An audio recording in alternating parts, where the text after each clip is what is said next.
Hi all. In this video, we are going to discuss the advanced concepts available in Tableau. So to start with, I'll walk you through all the topics which we'll be covering in the advanced module of Tableau. So first of all, we'll be covering how to use calculated fields in data blends.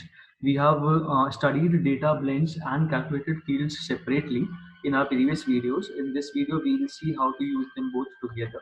Then we'll see how to assign geographical roles to data elements. Like if by default the data elements are coming as strings, how can we convert them to geo data type? And then if the geo data type is not recognized by the Tableau workbook, then how can we add it to the workbook by either using the correct spellings or by adding the latitude and latitude and longitude values corresponding to that location. Then we'll see how to export results from Tableau to other softwares like PowerPoint, Excel, PDF, etc. Then we'll see how to create data hierarchies and drill downs. Post that, we'll discuss about data grouping and custom directories in Tableau. Then we'll discuss adding actions in Tableau.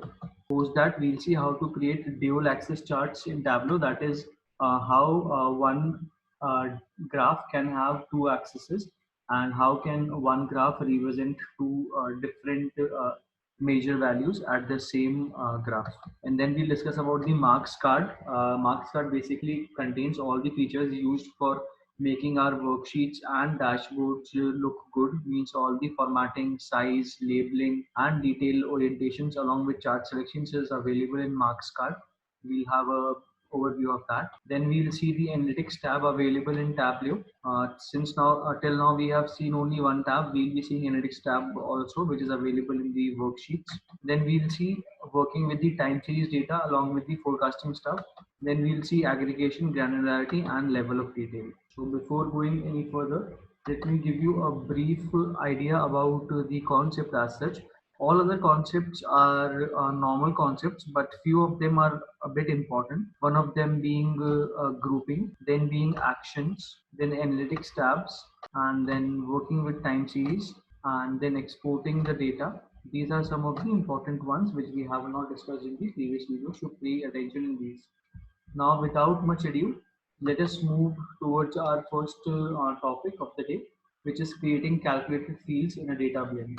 So, since we have already studied in our previous videos that what is a calculated field and what is a data blend, so we'll directly move to the example. So, supposedly over here, I have this data set of the sales of coffee across a cafe in different stores of the cafe around the country. So in India, this cafe company, this coffee company is giving sales in all of its cafe across these states, and this is the sales in currency. And then our another data source has the profit generated by each of the cafes of this coffee company and across the same states. Now, what is the profit generated in currency? Now, what we'll be doing is we'll be performing the data blending. That is, we'll yeah, our problem business statement is the business problem is that we have to calculate the cost of the coffee manufacturing for this company. So we have to find out the cost of manufacturing. We know the sales value over here in terms of money. We also know the profit generated, so we have to find out the cost. That is simple funda. You know how to calculate cost if you have got the sales and profit. So simple math, you subtract profit from sales and you get your cost price, a very basic formula. But over here, since my sales and my profit are in two different data sources, so I'll have to blend together these data sources and form a single data source, and then I'll have to find out the value of coffee, the cost of the coffee manufacturing. So straight away using data blending, first of all, I'll bring both these data sources together, okay, and then I'll use a calculated field. I'll bring these both together using data blending, and then using a calculated field, I'll calculate the cost, okay. So cost will be basically a difference between the sales and the profit. That would be my cost over here. This is my cost, okay. Without much ado, let's see furthermore. So since I have to calculate the cost, which is something like this, when we calculate the formula, But now how will we perform this, how will we find this value using these data sources? So first of all, we perform data blending and combine these two sources in a Tableau workbook, and then I will create a calculated field to calculate the value of this cost. So without much ado, let's move to our Tableau workbook. So here is my Tableau workbook. This is my first data source, which shows me the coffee sales across cafes. So state-wise, it is giving me the sales. Let me go over here. So this was my coffee sales across cafe. Now I'll change the data source. Okay, this is showing me my profits across the different cafes. So one was showing me the value of the sales.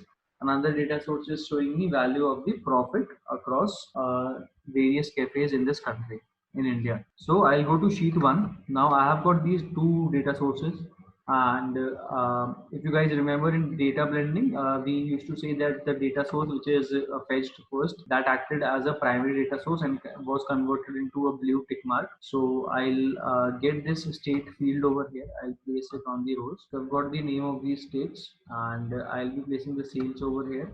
I've also got the sales.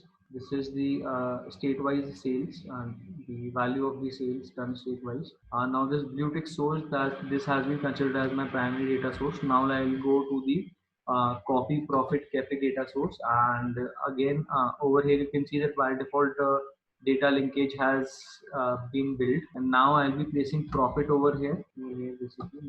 So now this is showing me the profit, and this orange tick over here shows that this is my secondary data source.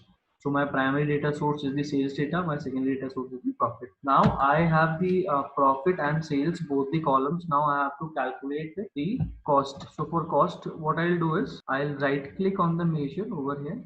I'll go to create. I'll say that I want to create a calculated field. I'll name this calculated field as cost. And over here, what I'll do, I'll simply say that from sales, please subtract my, I'll give the name of the data source over here, and along with the data source, the data, I'll give the name of the field over here, profit. And when I was just writing profit, I'll show it again. Basically, I have to subtract sales from profit. So basically, since I'm in the primary data source which contains my sales, so basically over here I'll just write sales, and it is just showing since I'm within my primary data source only, so I can directly fetch sales. So I'm saying that subtract sum of sales from sum of sales. You have to subtract what? Profit. But when I write PROFIT, it shows that okay, this is the profit is the field which you have to subtract from the sales. But please remember that this belongs to coffee profit cafe. I'll select it, and by default, it will give me a sheet name, which is sheet one coffee profit cafe dot profit. This is the name of the column whose value I have to fetch, and then there is a sum. So I'm saying okay, apply this and okay. So this will be basically calculate the cost of coffee for me. Now this is a calculated field, so it has got this symbol of is equals to with this hash sign. Now I'll place this coffee cost over here. I'll convert it into table. So you can see I have got the cost of coffee. I have got the cost of coffee using these two columns, sales and profit. And sales came from my primary data source of coffee sales cafe, and profit came from my secondary data source of coffee profit cafe. And using a calculated field, using a data blending, I have connected these two data sources, and using calculated field, I have been able to calculate my cost. So that was pretty much about using calculated fields in data blending. Next, we'll move to our next topic, which is assigning geographical roles to data elements. So basically, whenever we are working on a data set which has got locations, and by default, when we have imported that data set source in our workbook, Tableau workbook, then it is not necessary that Tableau workbook by default will consider all the location fields as geo fields. It may consider some of the location fields as a string, or it may consider the name of some cities or states as a simple string. So you will have to explicitly convert those fields into geo fields. So I'll give an example over here. This data source, when it was imported, then this county field was by default considered as a string field by the Tableau workbook. So the user went over here on the drop down, went to the geographic role and assigned it the geographic role of county. So by this way, we have converted a string field into our geotype field.